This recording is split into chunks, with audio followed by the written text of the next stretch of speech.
एक राजा था, उसे पढ़ने लिखने का बहुत शौक था। एक बार उसने मंत्री परिषद के माध्यम से अपने लिए एक शिक्षक की व्यवस्था की। शिक्षक राजा को पढ़ाने के लिए आने लगा। राजा को शिक्षा ग्रहण करते हुए कई महीने बीत गए, मगर राजा को कोई लाभ नहीं हुआ। गुरु तो रोज खूब मेहनत करते थे, परंतु राजा को उस शिक्षा का कोई फायदा नहीं हो रहा था। राजा बड़ा परेशान था। गुरु की प्रतिभा और योग्यता पर सवाल उठाना भी गलत था, क्योंकि वो एक बहुत ही प्रसिद्ध और योग्य गुरु थे। आखिर में एक दिन रानी ने राजा को सलाह दी कि राजन, आप इस सवाल का जवाब गुरुजी से ही पूछ कर देखिए। राजा ने एक दिन हिम्मत करके गुरुजी के सामने अपनी जिज्ञासा रखी।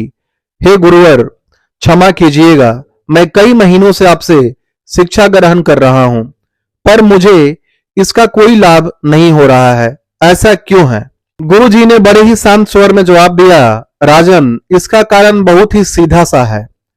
गुरुवर, कृपा करके आप शीघ्र इस प्रश्न का उत्तर दीजिए, राजा ने विनती की।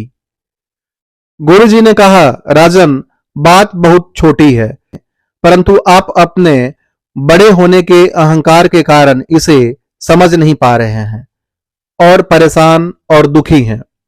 माना कि आप एक बहुत बड़े राजा हैं। आप हर दृष्टि से मुझसे पद और प्रतिष्ठा में बड़े हैं, परंतु यहां पर आपका और मेरा रिश्ता एक गुरु और शिष्य का है। गुरु होने के नाते मेरा स्थान आपसे उच्च होना चाहिए, परंतु आप स्वयं ऊंचे सिंहासन पर बैठते हैं और मुझे अपने से नीचे के आसन पर बैठाते हैं।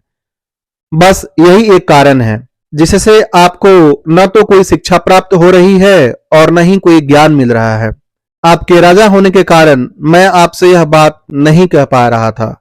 कल से अगर आप मुझे ऊंचे आसन पर बैठाएं और स्वयं नीचे बैठे तो कोई कारण नहीं कि आप शिक्षा प्राप्त न कर पाए।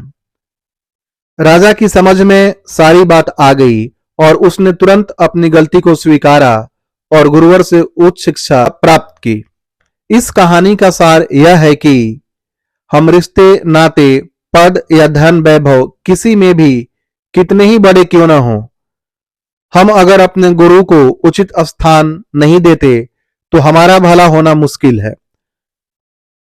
और यहां स्थान का अर्थ सिर्फ ऊंचा या नीचे बैठने से नहीं है। इसका सही अर्थ है कि हम अपने मन में गुरु को क्या स्थान दे रहे हैं। क्या हम सही मायने में उनको सम्मान दे रहे हैं या स्वयं के ही श्रेष्ठ होने का घमंड कर रहे हैं? अगर हम अपने गुरु या शिक्षक के प्रति हे भावना रखेंगे तो हमें उनकी योग्यताओं, अच्छाइयों का कोई लाभ नहीं मिलने वाला है। और अगर हम उनका आदर करेंगे, उन्हें महत्व देंगे, तो उनका आशीर्वाद हमें सहज ही प्राप्त होगा।